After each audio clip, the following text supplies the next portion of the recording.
a higher throne. Tahta yang lebih tinggi. Ada tahta yang lebih tinggi di atas segala tahta. Yang mengatur segala perkara. Saudara, kita tidak tahu apa yang Tuhan mau kerjakan dalam dunia ini. Karena semua itu sudah ada di dalam firman-Nya. Dan satu persatu akan digenapi.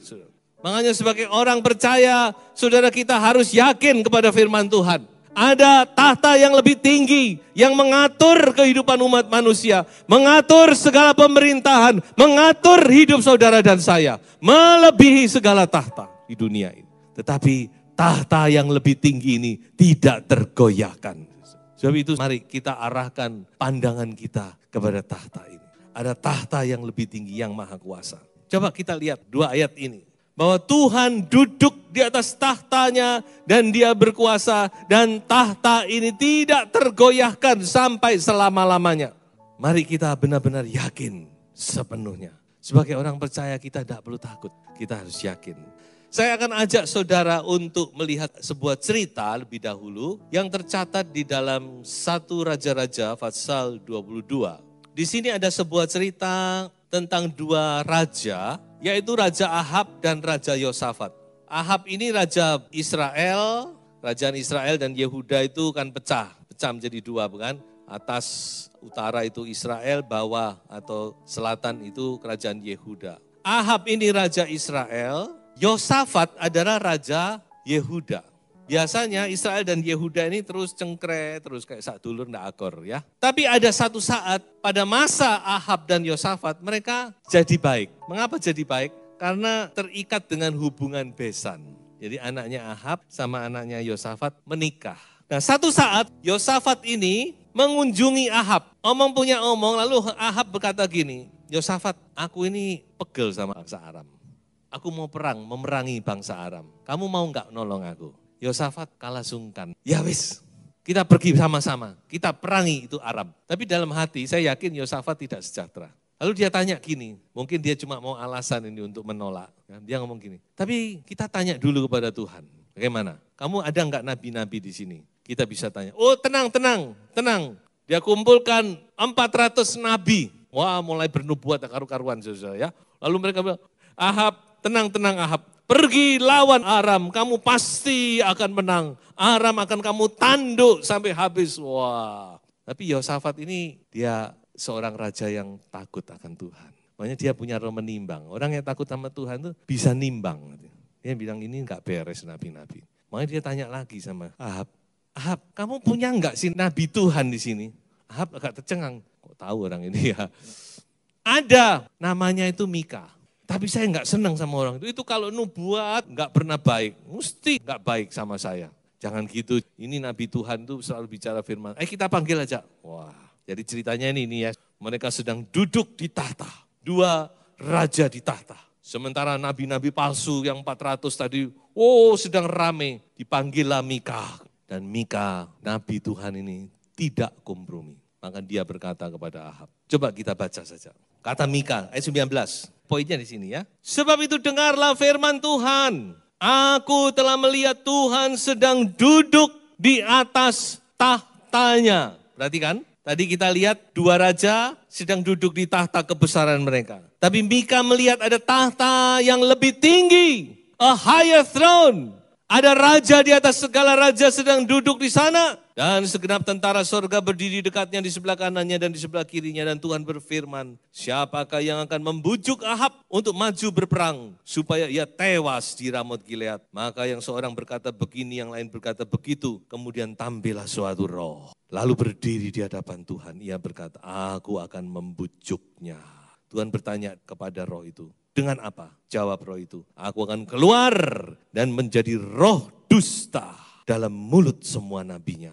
Jadi ini nabi-nabi palsu ini dusta semua. Mika jelas dia berkata, ada roh yang akan masuk kepada nabi-nabi ini untuk memberi nubuat palsu, dusta. Dan singkat kata saudara Mika akhirnya dipenjara karena nubuat ini. Dan kedua raja ini tetap maju berperang.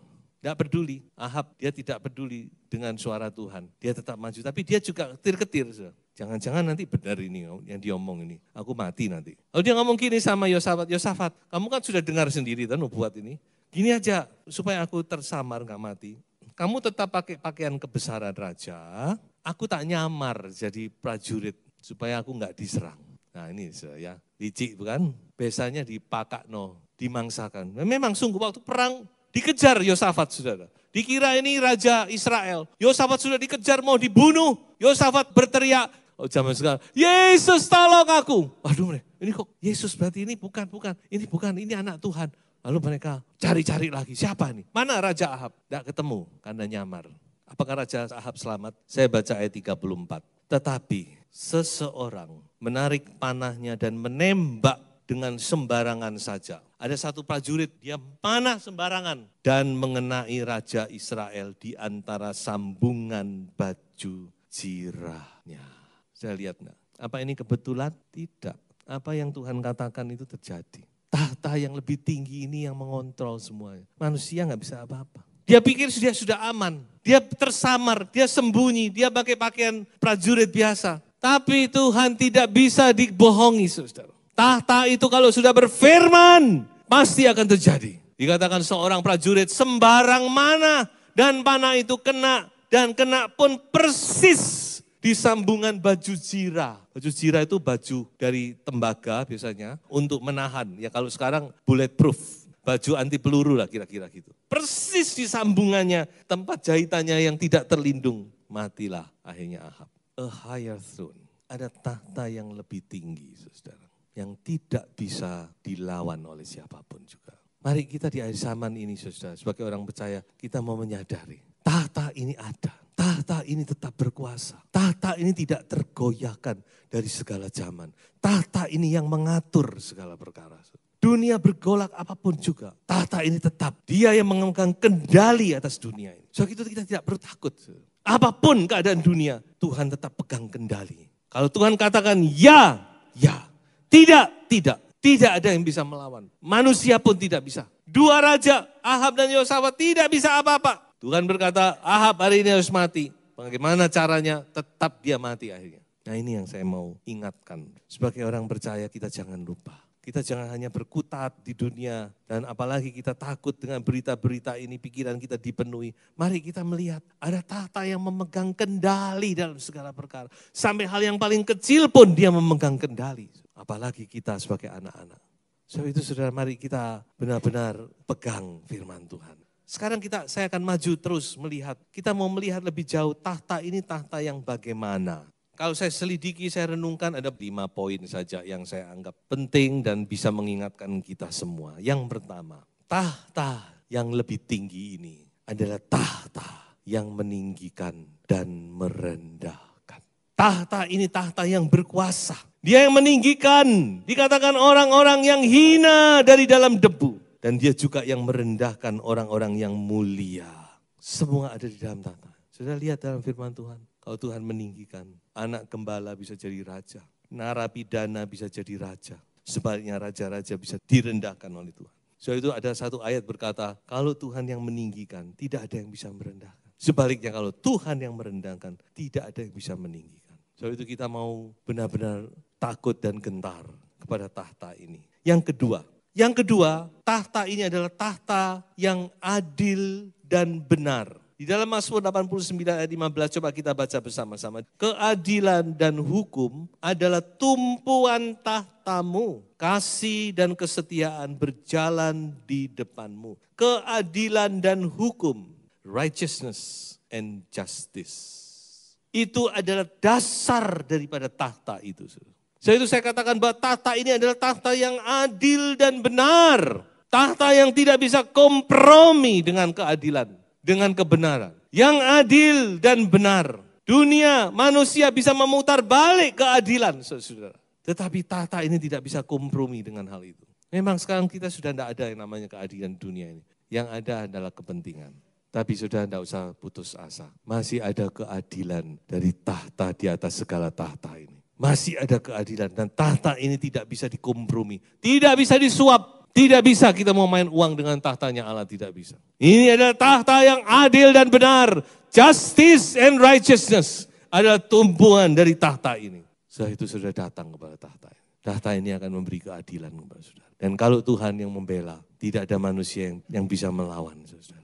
Ini kaitannya dengan nomor 1. Kalau Tuhan yang meninggikan, tidak ada manusia yang bisa merendahkan. So itu mari kita benar-benar hidup itu takut dan gentar kepada Tuhan. Masih ada poin yang ketiga, yang masih ada kaitannya. Tahta ini adalah tahta yang mengadili. Mari kita baca 2 ayat ini. Roma 14 ayat 10b. Sebab kita semua harus menghadap tahta pengadilan Allah. 2 Korintus 5 ayat 10. Sebab kita semua harus menghadap tahta pengadilan Kristus. Supaya setiap orang memperoleh apa yang patut diterimanya. Sesuai dengan yang dilakukannya dalam hidupnya ini. Baik ataupun jahat. Berkaitan. Yang nomor 3 dikatakan bahwa tahta ini adalah tahta pengadilan. Dan firman Tuhan berkata bahwa satu saat semua manusia, besar, kecil, tua, muda, tinggi, rendah, pendidikan atau tidak, siapapun, tidak ada perkecualian. Dia harus berdiri di hadapan tahta itu untuk mempertanggungjawabkan segala yang dia perbuat. Dan tidak ada yang bisa membela kita kecuali Yesus. Itu baikkan sama Yesus ya. Karena yang bisa membela saudara saat itu cuma Yesus. Tidak bisa. Tidak ada manusia yang berani, yang berhak untuk membela saudara. Orang ini baik Tuhan, orang ini menolong saya. Tuhan bilang, tidak perlu pembelaanmu. Aku tahu sampai ke dasar hatinya. Tuhan melihat sampai transparan semua di hadapan Tuhan. Makanya kita harus belajar tulus di hadapan Tuhan. Tidak ada yang lain. Satu saat saya juga akan berdiri di hadapan Allah untuk mempertanggungjawabkan semuanya ini. Kita semua, satu saat kita akan berdiri di hadapan Tuhan. Kita akan mempertanggungjawabkan apa yang kamu sudah lakukan. Kamu melakukan apa? Kamu melayani Tuhan itu untuk apa? Untuk kebaikan orang lain, untuk kebaikan sidang jemaat, atau kebaikan dirimu sendiri. Semua kita harus bertanggungjawabkan. Dan kita tidak bisa berdalih. Kayak bisa tutup-tutupi di hadapan Tuhan. Oh Tuhan tidak bisa. Mata Tuhan itu tajam. Akan melihat segala sesuatu. Di hadapan Tuhan kita cuma, Tuhan ampuni aku. Makanya saya kalau datang kepada Tuhan, saudara, sampai saat ini, saya selalu ngomong, Tuhan ampuni Tuhan. Tidak ada yang lain. Yang keempat, tahta ini, ini saudara ya, penghiburan untuk kita semua. Tahta ini adalah tahta kasih karunia. Throne of Grace. Entien tepauco. Coba kita baca ayat ini, Ibrani 4 ayat 16. Sebab itu, marilah kita dengan penuh keberanian menghampiri tahta kasih karunia. Supaya kita menerima rahmat dan menemukan kasih karunia untuk mendapat pertolongan kita pada waktunya. Sudah garis juga bawahi, jangan lupa ini, pada waktunya. Waktunya Tuhan itu selalu yang terbaik, amin. Seringkali kita akan lupa ini pada waktunya. Ya, kita kalau minta tolong sama Tuhan, kita maunya kapan? Sekarang Tuhan, kalau bisa sekarang ini. Tuhan bilang pada waktuku. Tapi saudara dikatakan di sini, mari kita dengan penuh keberanian. Saudara jangan sungkan, jangan segan, jangan malu-malu. Datang kepada Tuhan, sampaikan segala permohonanmu, segala kerinduanmu kepada Tuhan. Tidak ada yang perlu kita sungkani, kita takuti dari Tuhan.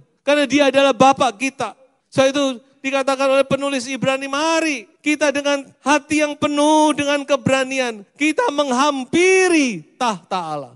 Sebab tahta ini adalah tahta kasih karunia. Apa kasih karunia itu? Di dalam bahasa teologi, kasih karunia itu adalah pemberian yang tidak layak kita terima. Itu kasih karunia. Bukan yang layak, kayak yang layak itu namanya upah. Kalau orang bekerja, mendapat upah, mendapat gaji, mendapat uang, itu upah. Itu seharusnya. Tapi kasih karunia ini adalah sesuatu yang tidak semestinya kita terima. Tapi kita terima dari Tuhan.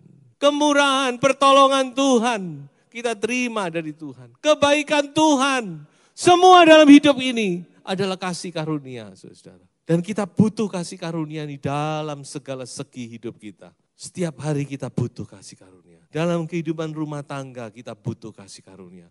Dalam pekerjaan kita butuh kasih karunia. Dan tahta itu adalah tahta kasih karunia. Dari tahta itulah turun segala kasih karunia Allah. Saya itu datang kepada tahta itu. Minta kasih karunia Tuhan. Your grace Lord. Mari kita kasih karunia Allah itu. Kiranya menyertai aku. Dan yang terakhir, poin yang kelima. Tahta itu adalah tahta yang menyembuhkan. Nah ini saudara ya, ini butuh saat ini kita ya. Dalam situasi sekarang ini kita perlu mengerti, kita butuh. Mari kita baca Wahyu 22 ayat 1 dan ayat yang kedua. Lalu ia menunjukkan kepadaku sungai air kehidupan yang jernih bagaikan kristal dan mengalir keluar dari tahta Allah dan tahta anak domba itu. Di tengah-tengah jalan kota itu, yaitu di seberang menyeberang sungai itu, ada pohon-pohon kehidupan yang berbuah 12 kali, tiap-tiap bulan sekali. Dan daun pohon-pohon itu dipakai untuk menyembuhkan bangsa-bangsa. Ini bukan bicara nanti kalau sudah di sorga. Kalau di sorga kita tidak perlu, ini kan di sorga tidak ada sakit penyakit. Masuk sorga sudah tidak ada. Kita dengan tubuh kemuliaan yang tidak bisa binasa. Jadi ayat ini untuk kita sekarang. Firman Tuhan berkata, ada sungai yang mengalir dari tahta itu. Dalam kitab Yehezkiel 47 kalau tidak salah, dikatakan di situ ada sungai, aliran air yang keluar dari sebelah selatan mezbah. Itulah sungai. Dan saya percaya ini bicara tentang Roh Kudus. Sungai Roh Kudus keluar dari tahta itu. Ada sungai dari tahta itu mengalir.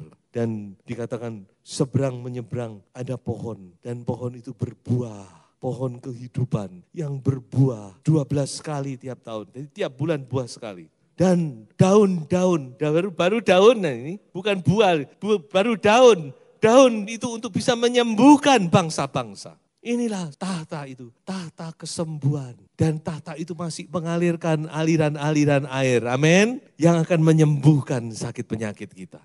Mari kita percaya dan kita sambut, kita makan dari pohon kehidupan itu. Daunnya kita makan, buahnya kita makan. Karena buah itu yang membuat kita tidak akan binasa. Ingat, Adam dan Hawa diusir dari Taman Firdaus. Karena Tuhan tidak mau dia makan buah itu. Sebab kalau dia makan, maka tidak ada penebusan lagi. Jadi dia akan hidup selamanya dalam dosa. Tapi bagi kita, setelah salib, Tuhan sudah buka jalan ke arah pohon kehidupan itu. Dan kita bisa makan, sehingga kita tidak akan mengalami kebinasaan.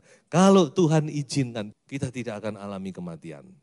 Kalau Tuhan izinkan. Kalau Tuhan izinkan kita alami kematian, kita akan alami kebangkitan. Jadi anak percaya itu sudah kita tidak usah bingung sudah. Paulus berkata mati hidup itu keuntungan. Mati keuntungan, hidup keuntungan. Makanya Paulus benar-benar hidup dengan bebas. Dia tidak punya rasa takut apapun juga. Kalau mau dibilang bahaya saudara. Seorang hamba Tuhan ngomong, kalau bukan kasih karunia Tuhan, saya ini sudah mati berkali-kali. Saya renungkan, ya betul juga ya. Pernah satu saat, saya tidak pernah lupa. Waktu saya masih mahasiswa waktu itu. Saya lupa masalahnya apa, tapi benar-benar saat itu saya down dan saya berkata kepada Tuhan, Tuhan, aku tidak merasakan kebaikan-Mu. Aku meragukan kalau Tuhan baik. Benar-benar situasi kerohanian saya tidak tahu sedang digoncang apa, saya sudah lupa peristiwanya. Yang pasti saya waktu itu benar-benar kecewa dengan Tuhan, saudara. Saya ngomong sama Tuhan, Tuhan, saya kok nggak merasakan kalau Tuhan baik. Saudara tahu apa yang terjadi? Hari itu saya berangkat kuliah, dari tempat kos saya ke tempat kuliah saya itu, kalau naik sepeda motor ya, waktu itu kami naik sepeda motor kurang lebih 10 menit aja, tidak terlalu jauh. Saudara tahu apa yang saya alami? Dalam 10 menit itu, saya 3 kali hampir ditabrak mobil. Sudah hampir ditabrak mobil. 3 kali, 10 menit itu saudara. Di situ saya sadar, saya bilang minta ampun Tuhan, sungguh selama ini aku tidak menyadari bahwa Engkau melindungi aku. Anda kan tidak sadar kalau dilindungi Tuhan kan? Tidak sadar pasti. Kapan kita sadar? Kalau Tuhan mulai buka pelindungan itu sedikit aja. Nah di situ kita sadar. Seperti Ayub, ketika dibuka pagernya oleh Tuhan, serang iblis langsung. Iblis tidak tunggu besok, hari itu juga habis hartanya, habis anak-anaknya. Iblis tidak tunggu besok, ya seperti waktu saya itu. Tidak tunggu besok, hari itu juga. Tidak tahu berapa lama setelah saya berkata demikian kepada Tuhan itu. Langsung dalam perjalanan saya ke dari tempat kos ke tempat kuliah saya. Dalam jangka waktu 10 menit pendek saja. 3 kali saya ingat sekali, 3 kali saya hampir ditabrak mobil. Apakah saudara masih tidak percaya pada pelindungan Tuhan? Apa saudara masih takut dengan pelindungan Tuhan? Saudara ragu. Seolah-olah Tuhan tidak bisa melindungi kita. Saudara mari, percaya sungguh-sungguh. Pelindungan Tuhan itu melingkupi kita, amin. Mazmur 91, baik 1000 orang rebah, 10.000 orang rebah, kamu hanya menonton karena Tuhan menjadi perlindunganmu. Pagernya Tuhan itu walaupun tidak kelihatan, itu nyata. Saudara. Satu kali Elisa dikepung dengan pasukan Aram. Gehasi bangun pagi-pagi, dia gemetar. Bapak, celaka ini, kita mati hari ini Bapak. Begitu banyak orang yang mengepung rumah kita. Elisa tenang aja, Elisa cuma berdoa pada Tuhan, Tuhan celikkan mata bujangku ini. Dan Tuhan celikkan matanya, dia melihat ternyata di depan rumahnya persis. Di antara rumah dan pasukan Aram itu, Tuhan sudah menjagai dengan ribuan pasukan kuda yang berapi. Pagernya Tuhan itu menyertai kita. Tahta itu, tahta yang menyembuhkan, saudara. Saudara sakit apapun, saudara datang kepada tahta itu. Saudara butuh karunia Tuhan, datang kepada tahta itu. Terakhir, apa yang harus kita lakukan? Mari kita baca ayat ini. Ternyata dari perjanjian lama sampai perjanjian baru bunyinya sama. Mari kita baca. Karena itu, kalau kamu dibangkitkan bersama dengan Kristus, carilah perkara yang di atas, di mana Kristus ada, duduk di sebelah kanan Allah. Pikirkanlah perkara yang di atas, bukan yang di bumi. Amin. Musa ketika bangsa itu diserang, Tuhan buka pagarnya, karena mereka bersungut-sungut. Mereka berkata, Tuhan itu tidak baik, Tuhan itu jahat. Masa kami dibiarkan di padang gurun, tiap hari cuma makan mana, tidak ada makanan yang enak, begini. Waduh sudah. Wah kalau orang sudah mengeluh itu sudah, apa saja dikeluhkan. Lalu Tuhan, oke, tidak apa-apa. Ini coba tak buka pagar ini. Begitu pagar itu dibuka, tidak tunggu besok, langsung ular-ular padang gurun itu semua menyerang mereka, menggigit mereka. Ular-ular beludak yang bisanya itu, yang very poisonous. Sangat-sangat berbisa itu. Dan banyak orang mati sudah. Mereka mulai sadar, Tuhan tolong kami. Dan Tuhan berkata kepada Musa, buat ular tembaga. Cepat, orang yang digigit ataupun yang mau selamat, lihat, pandang kepada ular itu. Nah, mereka semua yang sakit-sakit, keret, ayo lihat itu, lihat saja, lihat itu. Dan semua yang sudah digigit sembuh. Yang tidak tergigit pun selamat saudara-saudara. Ternyata sampai zaman ini pesan Tuhan tetap sama. Lihat kepada Kristus yang duduk di atas tahta itu. Haleluya, dia mampu menolong kita. Dia mampu melindungi kita. Pikirkan perkara-perkara yang di atas. Ini yang harus kita lakukan hari-hari ini. Coba kita lihat kepada Kristus. Lihat kepada janji Tuhan. Pandang kepada Tuhan. Dan engkau akan selamat dan dilindungi. You must look and you will live. Lihat dan Anda akan hidup di dalam perlindungan Tuhan. Tuhan Yesus memberkati kita semua. Haleluya.